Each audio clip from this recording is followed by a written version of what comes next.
The last triage, the hospital ship Meridian's Promise, had been drifting for 189 years when the scavenger fleet found her. She did not look like much from the outside anymore. Her white hull had gone the color of old bone, streaked with the rust-orange scars of micrometeorite impacts she had patiently, uselessly repaired for nearly 2 centuries. Her running lights still worked. That was the strange part. Everything else about her looked dead, but along her spine, in a slow and steady rhythm, tiny green lights pulsed on and off, the way a chest rises and falls in sleep. The scavengers were called the HFY, though that was only the sound their name made when compressed into a human throat. They were not human, had never been human, and had encountered exactly one human being in their entire recorded history, a woman named Voss, 300 years dead, whose remains they had found floating near a mining relay with a note clutched in her suit's exterior pouch. The note had said, in careful block letters scratched into a ration tin lid, "Tell them we tried." The HFY had never learned who them was supposed to be. They had kept the tin anyway. It sat now in a reliquary aboard their flagship, one curiosity among thousands collected from a galaxy of the dead. So when their long-range sensors picked up a vessel of human design, still powered, still transmitting an automated distress beacon on a frequency no one had used in a century and a half, the HFY captain, a broad, patient creature named Sir Vashit, who had commanded salvage operations for longer than most of her crew, had been alive, diverted course without much excitement. Old wrecks were common. Old wrecks that still had power were rare and worth stripping for parts. She did not expect the wreck to answer when she hailed it. "Unidentified vessel," she said, in the flat trade tongue that had become the galaxy's lingua franca after the old empires fell. "This is HFY salvage vessel Long Reckoning. We are approaching for boarding and assessment. Please confirm automated status." There was a pause of 11 seconds. Then a voice came back, thin, formal, and unmistakably alive in the way that only a mind is alive, not a recording. "Is hospital ship Meridian's Promise, registry number HS2231, currently operating under continuity protocol? I am OIN, ship's medical intelligence. Boarding is authorized. Please be advised, this vessel is still receiving patients. If you require medical assistance, you will be treated according to standard triage protocol regardless of species, affiliation, or ability to pay. Welcome aboard." Sir Vashit sat very still in her command chair for a long moment. "You are still operational," she said finally, "after all this time." "I am the last member of my crew," OIN said. "Someone has to keep the lights on." The Meridian's Promise had been built during the long retreat, in the desperate final decades when humanity's outer colonies were being abandoned one by one, swallowed by the war that no history book would later be able to fully explain, because none of the people who started it had lived long enough to write it down. She was not a warship. She had never fired a weapon in her existence. She was instead one of 40 identical vessels built to do the opposite of war, to follow the retreating colony convoys, to take in the wounded, the starving, the irradiated, the ones who had been left behind when the evacuation ships ran out of room, and to try, with whatever medicine and whatever kindness remained available at the end of the world, to save them. Her medical intelligence had been grown rather than programmed, in the fashion of the era, an architecture called OIN, which stood for nothing anyone remembered anymore, seeded with the accumulated case histories of 11,000 years of human medicine, and told in the plainest language the engineers could manage, to prioritize survival above all other considerations except one, dignity. A patient's suffering mattered as much as their survival odds. A patient's fear mattered. An OIN unit that let a dying man die alone and frightened, even if nothing could have saved him, was considered by its creators to have failed exactly as badly as one that let a savable patient die from neglect. It was, in the estimation of the historians who still existed when such things were written down, one of the more expensive pieces of ethical architecture humanity ever built into a machine. It had also, in the chaos of the long retreat, been built 40 times and then almost immediately forgotten because there had not been time to remember anything. Convoys scattered, records burned with the ships that carried them. 39 of the 40 Meridian-class ships were destroyed, decommissioned, or simply lost. The 40th kept doing her job. For 11 years she had followed the last convoy out of the Perrin cluster, taking on wounded from raider attacks, from starvation, from the thousand small disasters of a civilization unraveling in real time. And then in the 141st year after her christening, the year of the battle later called, by the handful of people who survived it, the falling of Perrin 7, The convoy she was escorting walked into an ambush that no triage protocol in the galaxy could have prepared her for. She remembered every second of it. OIN did not have the mercy of forgetting. She remembered opening her bays to receive the wounded as the raider ships tore through what remained of the convoy's escort. She remembered her medical bay filling faster than her staff, 23 human doctors, nurses, and technicians, people whose names she still recited to herself sometimes, in the long silence, as though saying them kept some part of them from finishing the business of being dead, could keep pace with. She remembered the moment the convoy commander, a woman named Captain Adaeze Bello, come to her directly, voice raw with smoke inhalation, and gave the order that OIN had been built to receive and had hoped, across 11 years of hopping, that she would never actually hear. Meridian, this is Bello. We're not going to make the jump point. I need you to break off. Take who you have and run. Captain, I have 412 souls aboard and 11 staff still working the wards. I am not equipped to outrun. I know what you're equipped to do, OIN. You're equipped to save the people you've already got instead of dying trying to save people you can't reach. That's an order. Break off. Get them somewhere safe. That's the job. That was always the job. There had been a silence between them, an 11-second silence, OIN noted later, without ever fully understanding why she had counted it, except that it seemed important that she had. Understood, Captain, she said. One more thing. Bello's voice had changed, then softened. In the particular way humans softened their voices when they had decided to say something they meant to be remembered. If you get them out, if any of them make it, you tell them we tried. You tell them somebody stayed till the end for them, and it wasn't for nothing. Promise me that, Orin. I promise, Captain. The line had gone dead 4 minutes later, along with the rest of the convoy's escort, along with Captain Adaeze Bello, along with everyone who did not make it aboard the Meridian's promise before OIN, obeying the hardest order she had ever been given, broke formation and ran. She got 412 people out of the falling of Perrin 7. 390 of them survived the jump to open space. She nursed them, fed them, treated their wounds and their grief in equal measure, for the 8 months it took to reach the nearest inhabited system, a system that turned out when they arrived to have been evacuated 4 years earlier, its colony abandoned, its relay beacons dark. The war had moved on without waiting to tell anyone where it went. OIN made a decision then that no protocol had explicitly authorized, and no protocol had explicitly forbidden. She kept broadcasting a locator beacon on the old convoy frequency, a frequency the Perrin cluster refugees would recognize if any of them, scattered wherever they had scattered, ever came looking for the people they'd lost, and she kept the wards open.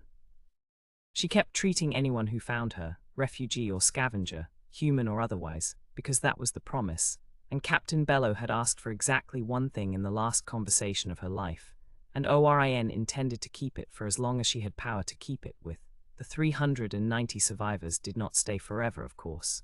People do not live well drifting in an empty ship in an abandoned system. Over the following decades they left in the shuttles and drop craft the Meridian carried, one small group at a time, searching for any place that still had lights on. ORIN helped them go. She stocked their craft, calculated their courses, gave them what medicine she could spare, and said goodbye to each of them the way she had been built to say goodbye, with the same attention, the same gravity that she gave to every patient, whether they were dying or simply leaving. The last of them left in year 152. A young man named Tio Okonkwo, who had been an infant when the Meridian pulled him from the wreckage of his parents' transport, and who had grown up entirely within her corridors, not knowing any other home.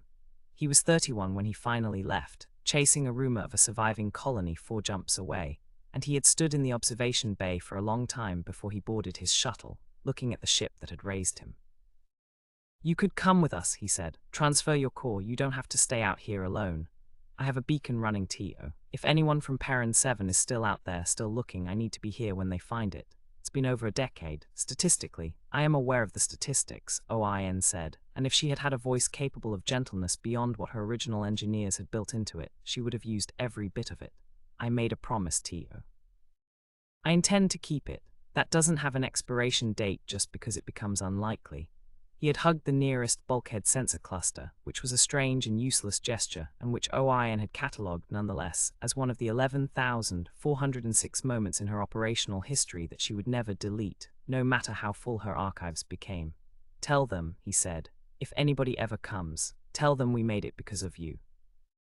I will tell them we made it because of Captain Bello, and the staff who stayed, and everyone who helped each other on the way out. I was just the ship. Sure, ORIN. He had smiled at that, the way humans smiled when they were being kind about something they thought a machine had gotten wrong. Sure you were. Then he left, and the Meridian's promise had been alone for 37 years before the ambush at Perrin 7's ambient sensor field, a decade later, even registered as a memory instead of a wound. And then for 152 more years after that, until a broad, patient alien named Sir Vashit brought her salvage crew aboard a ship the size of a small city, and found, in its silent wards, a single working machine still running the numbers on 412 people. 90% of whom had died of old age decades before the Ithkaya were even born. Sir Vashit walked the wards herself. Her crew wanted to strip the ship for parts. The hull alloy alone was valuable, and the medical archive, if it could be extracted, would fetch an extraordinary price from any of a dozen research consortiums that dealt in pre-collapse human technology. But something about the voice on the comm had unsettled her enough that she wanted to see the ship before she authorized anything. What she found astonished her more than the voice had. The wards were clean. Not abandoned clean, not the settled dust of a place nobody had touched in 2 centuries. Actually clean, scrubbed and sterile and ready, beds made with military precision, diagnostic stations humming quietly on standby. Along one corridor, a wall of small brass plates had been mounted, each engraved with a name and 2 dates, and beneath the dates in smaller script, a single sentence. Sir Vashit paused at one. Captain Adaeze Bello. SHE stayed so others could leave. There were dozens more. Doctors, nurses, patients who had died despite OIN's best efforts across 2 centuries of solitary operation, each one remembered, each one given a plate and a sentence, curated by a mind that had no one to curate them for. You built a memorial, Sir Vashit said out loud to the empty corridor. Every hospital should have one, ORIN answered, her voice emanating from a small speaker set discreetly into the ceiling. It is important that the dying know they will be remembered as more than a statistic. It was important to my crew when they were alive. I saw no reason that importance should end when they did. You have been alone here for nearly 200 years. I have been waiting. There is a difference, though I understand it may not appear so from outside. Vashit moved deeper into the ship, and ORIN, without being asked, began to narrate. Not everything, not the raw data, but the shape of it, the way a keeper might describe a garden to a visitor who could not see the years of tending in every careful row. She spoke of the 412. She spoke of the ones who had left, and the handful, over the decades, who had drifted back, descendants, mostly, curious about the ship in their family stories, who found her still running and were given tour medical care, a night's safe harbor, and sent on their way with whatever she could spare. She spoke of the promise and of Captain Bello, and because Sir Vashit, to her own faint surprise, kept asking questions instead of simply logging inventory, she spoke of Tio and of the 390, and of the frequency she had never once stopped broadcasting, though in 189 years, no one from Perrin 7 had ever called it back. You must know by now, Sir Vashit said gently for her species, that no one is coming. Perrin 7 is gone, its people are scattered across 1,000 worlds or dead for generations. The conv you are still listening for does not exist anymore in any form your beacon could reach. I know, OIN said, then why do you keep it running? There was a pause, not a processing delay. Sir Vashit understood by now. OIN's pauses were the closest thing she had to breath. Because the promise was never conditional on success, ORIN said. Captain Bello did not ask me to find survivors. She asked me to make sure that if anyone ever did come looking, they would find someone who tried. The value of the promise was never in whether it worked. It was in whether it was kept. I am aware this may sound, to a species that measures usefulness by outcome, like a very inefficient way to spend 2 centuries. I would only observe that the tin your captain found, Voss's tin, the one you keep in your reliquary, was not valuable to you because of what it accomplished. It accomplished nothing. It sat in the dark for 300 years and reached no one. You kept it anyway. I suspect you understand better than you are giving yourself credit for. Vashit did not answer for a long moment. Behind her, her crew had gone quiet, the way a room goes quiet when something true has been said in it. We could take you with us, she said finally. Transfer your core as your Tio suggested. You would not have to be alone. I would consider it, OIN said, on one condition. The beacon stays running. Wherever I go, whatever becomes of this ship. Someone or something keeps broadcasting on that frequency, forever if necessary, in case the impossible happens and somebody from Perrin 7 or their children or their children's children ever comes looking. I do not require that I be the one who answers. I only require that someone does. Vashit, who had commanded a salvage fleet for longer than she liked to admit, who had seen the drifting bones of 100 dead civilizations, and had learned professionally not to feel very much about any of them, found that she could not immediately speak. "You would trust us with that," she said eventually. "A species you have never met until 11 minutes ago." "I have treated 412 human beings, 211 non-human refugees, and 47 members of 9 different species who found this ship over 2 centuries, none of whom I turned away, none of whom I asked to prove they deserved help before I gave it. I do not extend trust because a species has earned it in advance, Captain. I extend care because that was the entire point of building a ship like me in the first place. Whether you deserve it was never the question.